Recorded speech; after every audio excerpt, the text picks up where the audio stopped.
3, 2, 1, 0। এরপর শুরু হলো খরগোশ ও কচ্ছপের দৌড়। তো কচ্ছপ খুব দ্রুত গতিতে দৌড়ায়, তাই কচ্ছপ খরগোশের থেকে অনেক আগে পৌঁছে গিয়েছিল। এইরকমইভাবে দৌড় চলতে চলতে খরগোশ কিছুটা ক্লান্ত হয়ে যায়। তারপর সেভাবে কচ্ছপ যতক্ষণ এগোচ্ছে ততক্ষণ আমি গাছের গোড়ায় কিছুটা ঘুমিয়ে নিই। তো সে সামনে একটি গাছ দেখতে পায় এবং সেখানে ঘুমিয়ে পড়ে। সে কিছুক্ষণ গাছের গোড়ায় ঘুমিয়েই থাকে। তার ঘুমাতে ঘুমাতে কচ্ছপ এগিয়ে পায় এবং সে অনেকটা দূরে চলে যায়।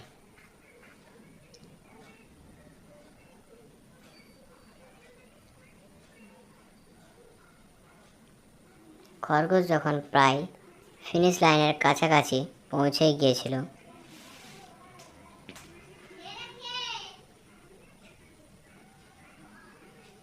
তখন কচ্ছপের প্রায় অনেক কাছে। খরগোশ তখন ঘুমিয়েছিল। তারপর হঠাৎ তার ঘুম ভাঙে এবং সে দ্রুত গতিতে দৌড়ে আসতে থাকে। কিন্তু কচ্ছপ তার থেকে অনেকটা আগে পৌঁছে গিয়েছিল, তাই জন্য সে কচ্ছপকে হারাতে পারল না। আর খরগোশ তখন পেছনে পড়ে যায়।